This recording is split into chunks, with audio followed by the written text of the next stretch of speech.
সর্ব উত্তম এবং সহজ উত্তর একটাই, সেটা হলো কুরআন কারীমের ভিতরে অসংখ্য হাদিসের ভিতরে আছে, অসংখ্য আয়াতের ভিতরে আছে আল্লাহ রাসূল সাল্লাল্লাহু আলাইহি সাল্লামকে অনুসরণ করা, আল্লাহ রাসূল সাল্লাল্লাহু আলাইহি সাল্লামের জীবনকে অনুসরণ করা, তার সুন্নাহকে অনুসরণ করা, তাকে অনুসরণ করে চলা। তিনি যা বলেন সবকিছু ওহী, ওহী ছাড়া কিছু বলেন না। ওমা ইয়ানতিকু আনিল হাওয়া ইন হুয়া ইল্লা ওয়াহয়ুন ইউহা। এই সমস্ত আয়াতগুলির ভিতরে সামনে নিয়ে আসলে এটাই প্রমাণিত হয় রাসূল সাল্লাল্লাহু আলাইহি ওয়াসাল্লামকে অনুসরণ করতে হবে, তার সুন্নাহকে মানতে হবে।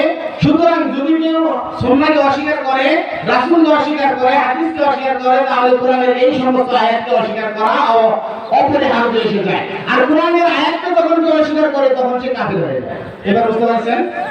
এখন আসেন, আমি দু চারটি কথা বলবো। মূলত যারা কোরআন মানে হাদিস অস্বীকার করে, এদের উত্থান কখন থেকে এদের উত্থান শুরু হলো, তাদের ইতিহাস কি, এই ইতিহাসটা আপনাদের জানা জরুরি। এটা না জানলে মূলত আসল বিষয়টা আমরা জানবো না, এবং তাদের দাবি কি এবং দলিল কি। তো এই সংক্ষিপ্ত দুই তিনটি কথা বলে আমি আমার সংক্ষিপ্ত বক্তব্য শেষ করে দেবো ইনশাআল্লাহ। মূলত বিংশ শতাব্দীর আগে আহলে কোরআন, অর্থাৎ কোরআন মানে এরকম কোন দল ছিল না। ভালো করে শুনবেন, বিংশ শতাব্দীর আগে, ঊনবিংশ শতাব্দী পর্যন্ত আহলে কোরআন মানে কোনো কিছু দল ছিল না। বিংশ শতাব্দীতে ভারত থেকে সর্বপ্রথম এর আওয়াজ ওঠে। ভারত থেকে স্যার সাইয়েদ আহমদ খান, মিশর থেকে তহা হুসাইন এবং তুর্কিস্তান থেকে জিয়াদুল আলাপ্পা, এই তিনজন ব্যক্তি। হিন্দুস্তান থেকে স্যার সাইয়েদ আহমদ খান, মিশর থেকে তহা হুসাইন এবং তুর্কিস্তান থেকে জিয়াদুল আলাপ্পা, এরা তিনজন এক জায়গায় হয়ে একটি বিষয় নিয়ে ডিসকাস করে, যে কি তৎকালীন যুগে বিংশ শতাব্দীর শুরুতে মুসলমানদের মধ্যে এই তিনজন মানুষ এমন রাজনৈতিক প্রভাবান্বিত হয়ে, পশ্চিমাদের রাজনৈতিক প্রভাবান্বিত হয়ে এমন কিছু জিনিস তৈরি করে যে সমস্ত জিনিসের ভাষা হয়ে দাঁড়ায় হাদিস। বুঝতেছেন? তারা এমন কিছু দাবি, এমন কিছু যুক্তি দাঁড়া করায় যে সমস্ত দাবির ভাষা হয়ে দাঁড়ায় হাদিস।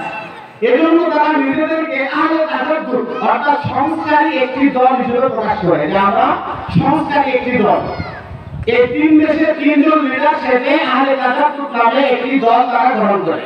তারা সর্বপ্রথম যে দাবিটি করে হাদিস অস্বীকার করা হয়, বরং ওই সমস্ত হাদিস, যে সমস্ত হাদিস তাদের দাবির বিপরীতে আসে, তাদের দাবির সাথে টক্কর খায়, সেই সমস্ত হাদিস যদিও সনাতন হাদিস হোক না কেন, তারা সেটিকে জাল এবং বাবার হাদিস বলে প্রচার করা শুরু করে। সর্বপ্রথম তারা এই কাজটা করে, হাদিস অস্বীকার করে না। সর্বপ্রথম তারা এই কাজটি করে, তাদের দাবিতে যে সমস্ত হাদিস বাধা হয়ে দাঁড়ায়, যদিও সেটি বুখারী এবং মুসলিম সহিহ মতের হাদিস, সেই হাদিস তারা অস্বীকার করে বলে যে এগুলি জাল বাবার হাদিস। কেন?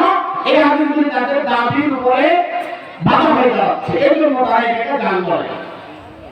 এইভাবে তারা কিছু মুআজিজাকে অস্বীকার করা, পর্দার যে সমস্ত হাদিস এসেছে যে পর্দাকে অস্বীকার করা, তেজারতি সুদ অর্থাৎ ব্যবসার সুদকে হালাল করা, এই সমস্ত জিনিস তারা কি করে? হাদিসকে অস্বীকার করে, হাদিসকে জাল বলে, এই সমস্ত জিনিস তারা দাবি মানুষের সামনে তুলে ধরে এবং প্রচার করে। ব্যবসার সুদ এটা তাদের নিকট হালাল, পর্দা করা লাগবে না, এটা করা বলে। অর্থাৎ যতটুকু কোরআনের ভিতর আছে, বুঝতে কথা না, সমস্যা নাই, এই সমস্ত যেগুলি হাদিস দ্বারা প্রমাণিত সমস্ত পর্দা। তো এভাবে সংস্কারী রূপে প্রকাশ পায়। এখনো হাদিস অস্বীকার করে না, কিন্তু তাদের পরে তাদের এই গ্রুপটা দাবিগুলি আরো সামনে এগিয়ে নিয়ে যায়। হিন্দুস্তানের ভিতরে